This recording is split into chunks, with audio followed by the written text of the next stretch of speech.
and Chaya Lester. She is a psychotherapist and a spiritual coach, and one of our amazing speakers for the upcoming Geula Summit, which starts on Sunday, June 30th.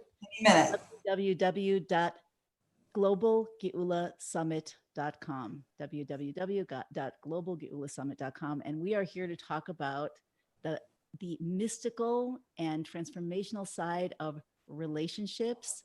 And the first relationship in the core of all relationships is your relationship with yourself, right? So it all starts there.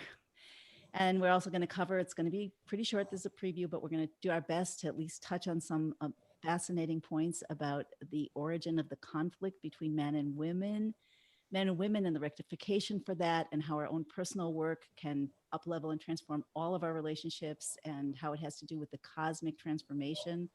Everything is linked together. That's what the Torah is all about. So Chaya, so happy to be doing this with you. It's really fun.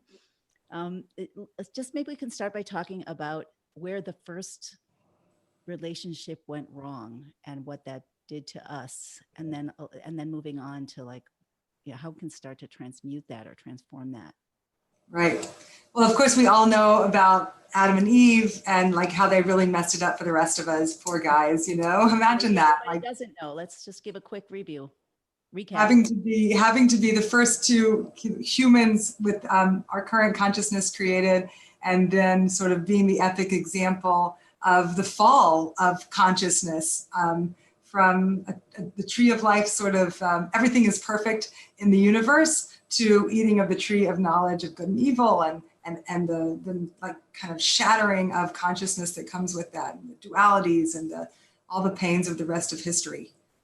So they really, that archetypal couple, they have like a lot on their shoulders, and we carry in our couplehoods, we carry all that archetypal sort of brokenness that is right there at the beginning of Genesis, the beginning of humanity, really. Right. And so when we get into issues of couplehood, that we're just, smack dab in the middle of the what do they call it in Christian world, the original sin and the fall of consciousness. Like somehow coupling and couplehood really brings out a very core brokenness of our reality. And of course, anytime we see a core brokenness, that just means it's a core opportunity for rectification, and really the places where we're supposed to be focusing in order to create the rectifications of consciousness that are ours to do, start with those places of conflict and those places of brokenness. So it's really, on the one hand,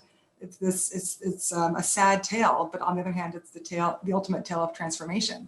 So when we experience those conflicts in our relationships, and I know anybody who's in a relationship, whether it's marriage or with your mother-in-law or with your parent or child, any of these relationships, they hold within them codes of conflict that are ours to decipher and work through and create rectifications through.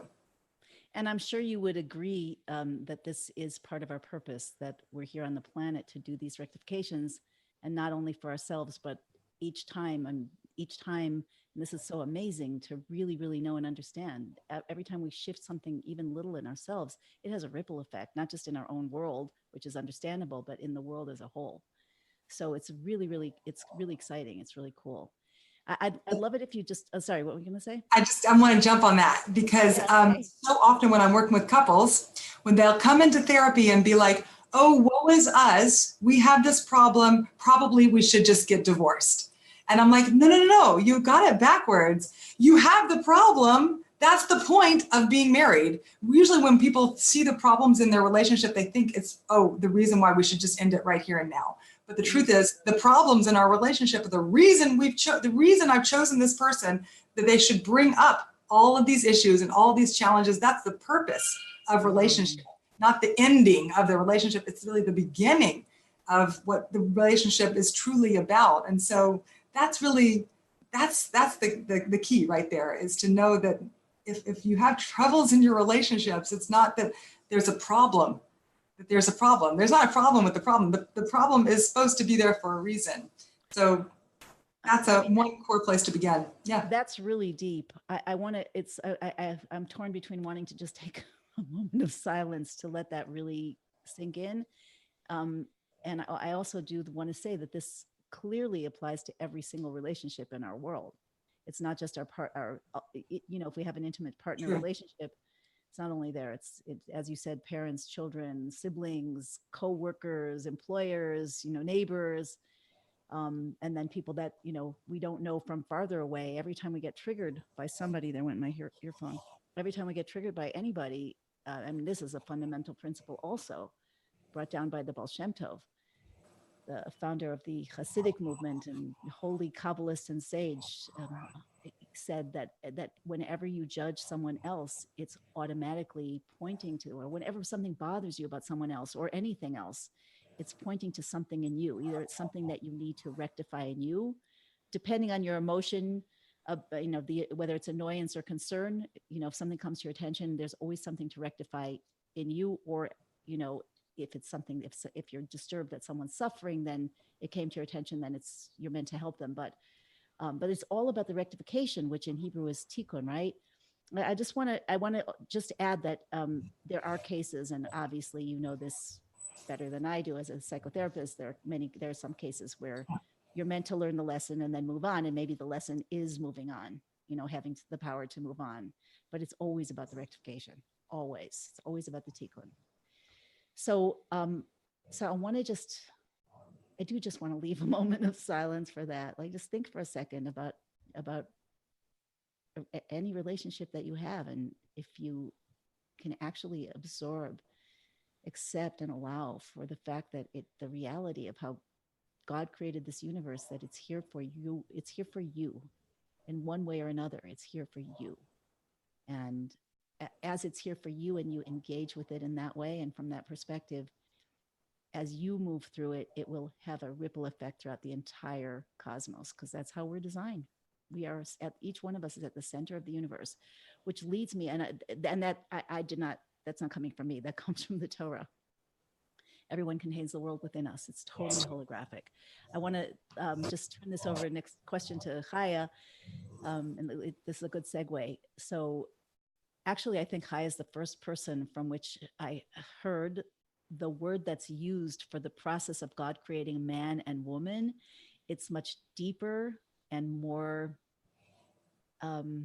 ultimately satisfying and powerful to understand it in this level. And the concept is called Nesira, which I guess in English would be spelled Nesira.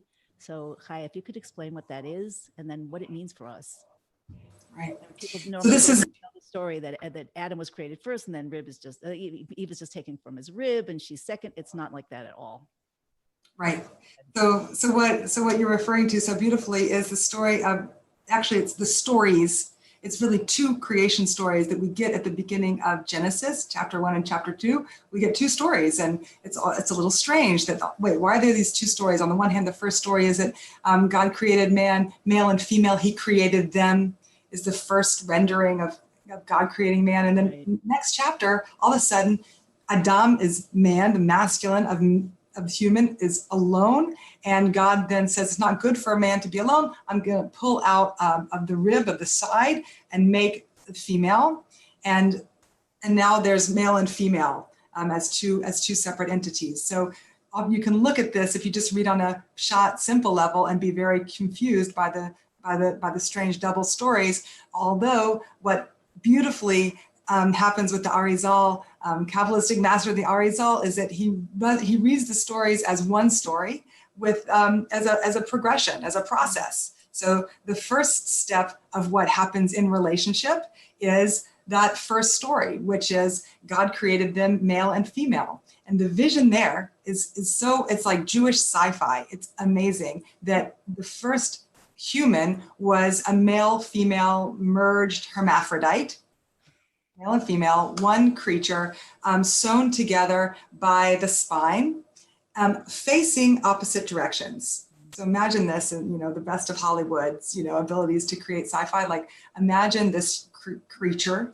and that is how relationship started. And then the second story is the second stage and the progression of relationship, and it goes through a Nesira. And Nesira, like Shifra Khan is saying, means a surgical uncoupling. It means a splitting. So the next progression is that then God creates puts Adam to sleep, anesthetizes this creature and splits apart the male and female and turns them into two separate beings with a little space in between. And then that's step two. And then the third step, according to the Arizal, is when those two beings turn around to face each other and end up standing what the Arizal calls face to face, panim el panim, standing face to face. So we have an incredible, beautiful 3-step here at the beginning of creation, where it goes from a back-to-back consciousness to a split Nasira separation to then a turning to face each other, face-to-face consciousness. And each of these stages are representative of what we each experience in our relationships. And it's so funny because usually you think, wait, the goal of relationship is to be emerged, to be one. That's usually the way we view like what love is about. It's like, oh, I become unified with this person. But actually in this Kabbalistic model, no, that's not the goal. The goal, you start out merged, and that is not the most healthy way to be. You start out merged, in modern parlance, we would call it codependent, and then move to a place of independence with the cutting, and then to a place of interdependence with the face-to-face. So the goal of relationship is not to be just merged with each other in the codependent manner. No, the goal is to be interdependent, seeing each other, because, oh my gosh, it's so painful when you imagine this sci-fi creature at the beginning where they can't even see each other. They can't see each other. Right? I just want to say, because you keep saying creature, and I understand it's to describe how, how out of our experience it is, but this was actually the cosmic source of all of us. This side by side or back to back soul of Adam or Adam Eve, the male female prototype of man was the ideal. The Adam, the Torah tells us, Kabbalah tells us that Adam was able to see from one end of the universe to the other. He could see inside of everything that was created and identify the divine speech, those letters with which it was created. So that also lives inside of us. And in fact, the word Adam is connected to the word Adama, Adamala Elyon, who resembles the Most High. And Adam is the Aleph, which always represents God. And the blood, the life force that's taken from the earth. Actually, Rabbi Pinchas Winston just told me something so amazing about that, which we'll save for his interview. So tune in on something I'd never heard before. Anyway, so I just want to also bring out that this whole male female from back to back unconscious unity, emergedness that could come out as codependency in our relationships, also exists within our own beings, within our own psyche, right? And also it exists, this is a metaphor, not just a metaphor. When we use the word metaphor in Torah, it's not just that we're comparing something to something else, but the thing that we are experiencing that we can use to point to a higher level, to something of God or of heaven, was created for that purpose and was created out of that paradigm.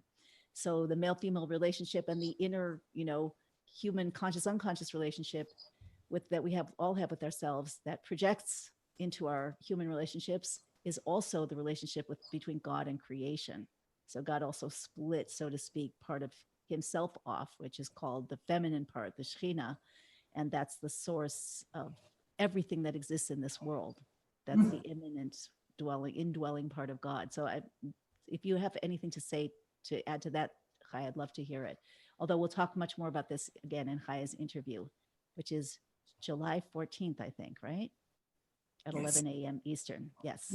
Okay. So what would you like to just briefly share? I think that you just brought up a whole piece there, Shifra Hendrie, as you are wont to do. You just brought up the whole entire topic of the Shekhinah and of the challenges between male and female. So we're not just, I think you're jumping into the whole next frontier of that we really need to learn through. And that's what I think in a lot of ways, the learning of our era that is happening intensely right now is dealing with male and female and the conflicts between and the challenges between. And so beautifully within the Arizal's model, and I didn't mention this the first time around, but it is really a crucial piece, is that when the male and female are split apart, the female is shortened and the masculine is taller. And so there is an essential discrepancy and inequality that is built into history and into human consciousness. So true. And it's mournful, but it's put into place for a reason, where the feminine is diminished, the moon is diminished.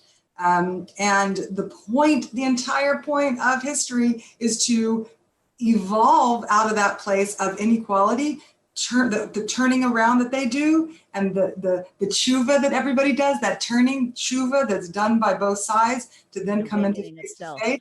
There's also a balancing out of the masculine and feminine in that till they do finally reach eye to eye and true equality is born.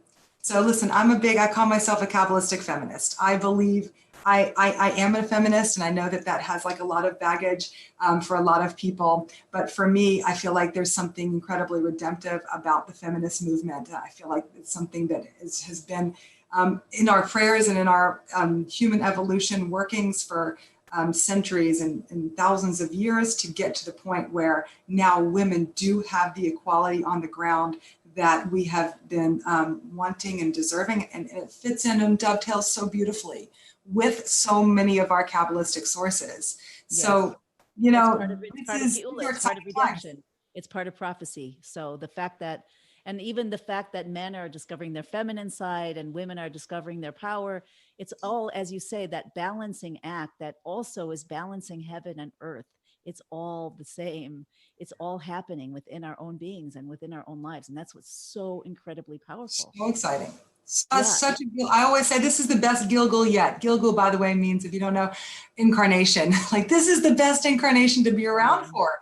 Like, we are finally getting the rectifications. And this is the Geula piece of this summit. Like, I feel like this is the Geula that we've been just thirsty and hungering for forever. And finally, we're getting these incredible, exquisite tastes of it when we experience the equalizing of men and women, and masculine and feminine, and the balancing that's happening right now is Geuladic. And I think we can definitely take all that's happening as really good simanim. It's prophetic. It's not, we don't have to take it. It is the Torah. It is prophetic. And it is, of course we should take it in, but it's beyond just this is not just an attitude. This is a truth, and insofar as we can understand truth with our human minds, which are hopefully continuously expanding and able to take more truth. So it's a cosmic transition. And like all transitions, whether personal or cosmic, everything's really cosmic, but and I suppose everything's personal too. But like all transitions, they're like a healer that I know said to me, I don't know the original source, that every true transition or transformation is preceded by and accompanied by chaos. So, there's always like a detritus flying off whenever something old is starting to break down on behalf of something new, which of course, oh my, there's so much to say.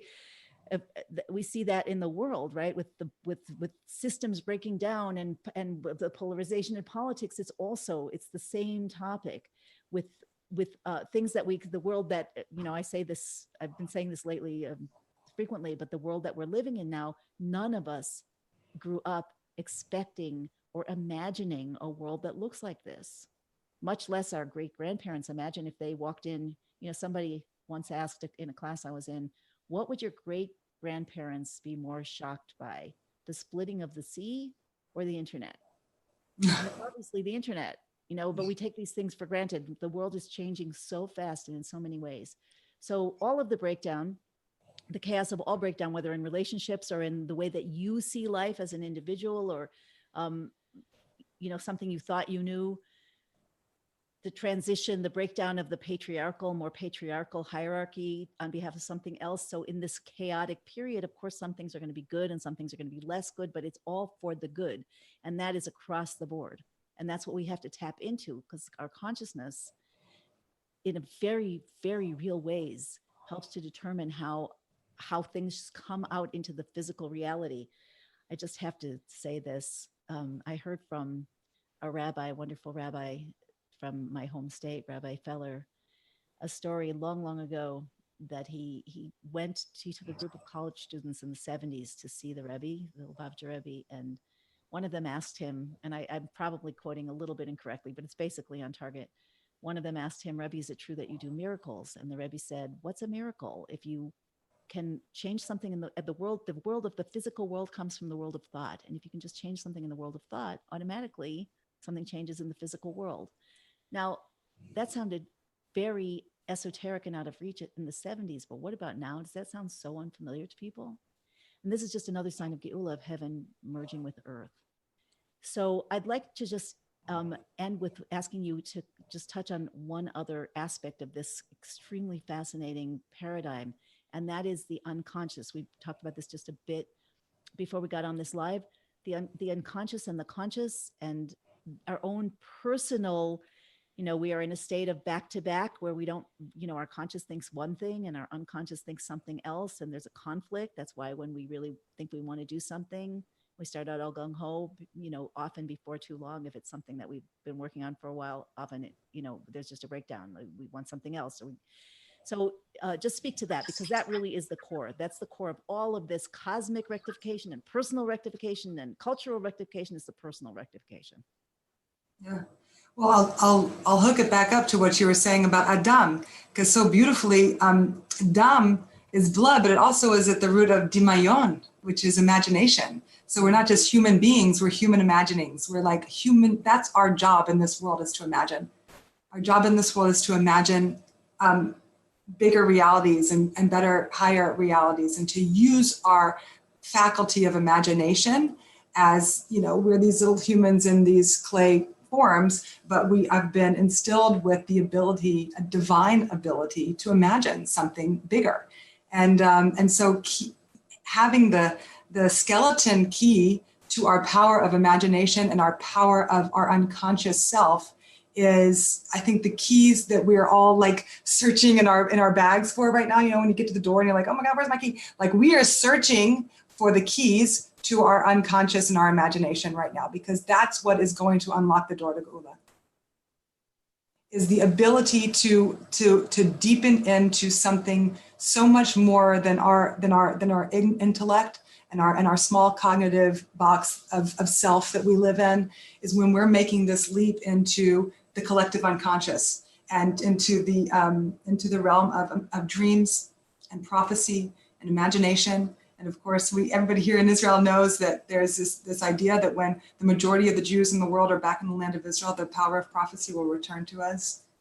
Very exciting. Like, we're almost there. Like literally any historical minute, we're going to tip the scale and have the most Jews back in the land of Israel. And this consciousness, please God, will expand to allowing our unconscious to finally kiss our conscious level. That's I think the beauty of prophecy, or the beauty of a dream. It's when all of the unconscious material finally erupts or rises enough to interact with the conscious material and to have a full open current of communication between the conscious and unconscious levels. So the prophet goes into that unconscious, maelstrom and brings up to the conscious level a message that will transform humanity. That's our goal. And so many people that I know, like, we experience that in our dreams, and we can experience that every single night. All we have to do is go to sleep, and we are submerged back in that unconscious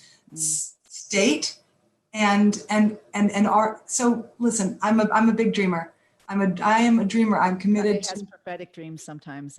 When God wills it, I get them. And when I work on myself well enough, it helps to make it happen. And so I'm really committed to, like, I write down my dreams every morning, because I want my conscious mind to be telling my unconscious, I care about you. Wow. I get so upset when I hear people say, oh, it was just a dream. I'm like, what are you talking about, just a dream? How dare you say that to your precious, incredible unicorn unconscious self? Like, don't put her down. Like, just a dream? No, the unconscious material is where it's at. That's when our conscious honors it and holds it and is able to receive it and bring it through, then we are really paving the path of Geula. And right. When we're bringing that out. So I do think that looking at the unconscious is one of the key pieces to this Geula endeavor. And then, of course, bringing it back to relationship as we end here. Our relationships so often end up being the recipients of our unconscious self and our unconscious material. So I can't true. tell you how many times I sit with myself or I sit with my clients and they're going on and on about this thing that their partner did when it was really they're talking about, mom when they were age 3. Because it's in their unconscious, all this stuff. So our relationships become the big projecting points of our unconscious. And so we'll be talking about this when we have our discussion on July 14th about how to work with the unconscious material that comes through relationships.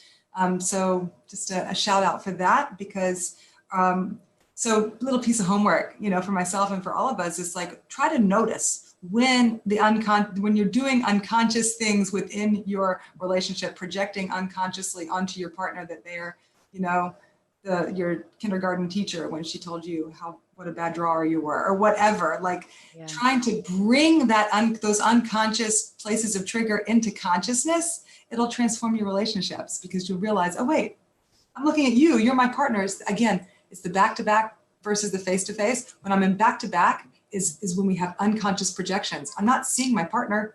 I'm seeing, my kindergarten teacher or my mom. Yeah. I'm not seeing my partner. Yeah. And look at the partner and see in my partner that, oh, that's you. You're not my kindergarten teacher. Right. So creating consciousness in our relationships, face-to-face. And again, as you said, sorry, I talked over you a second ago. The bringing up the unconscious, yes, in dreams, yes, in making that, as you say, having the conscious and the unconscious kiss each other, but also allowing ourselves to be aware in the loving way of whatever's going on, even if we don't feel loving about it. That's also, allowing the unconscious to come into the consciousness, to create that kiss, to create that face-to-face. And that's also a prototype, or the word I like to use is a fractal, of this whole idea of Adam and Eve and the reconciliation of heaven and earth. It's also real. It's also powerful. It's also new. It's also it's all so prophesied, so long ago, but happening alive in real time now, and just so amazing. Okay, it's been really so great. Chaya, I'm really, really glad we did this, and I can't wait to your interview. Are you going to be taking, by the way, live callers like by phone, or do you want to figure that out later? Yeah, please. That would be great. Yeah. We want live. We want questions. We want, I always get questions through the web, and I'm here to make sure the speakers who you can see are just incredible. Bring it. And deep wells of knowledge, but I'm here, listeners, to make sure that your most burning, important questions do get addressed, and that we pull out the deepest, best, richest, most life transforming information that any of the speakers have, and Chaya is clearly a wealth of that. So we're gonna be going deep. I guess we'll be taking your questions, and we'll have some tools. We'll do some tools. We'll come over some tools. Fabuloso. So delicious. I'll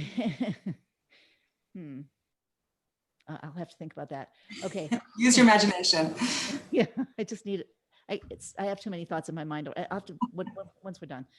Okay, so www.globalgeulasummit.com. Registration is free, but the information is priceless. I'm sure I heard that somewhere. But nice. I like that. All right. And the impact will last forever. The summit will run over 3 weeks.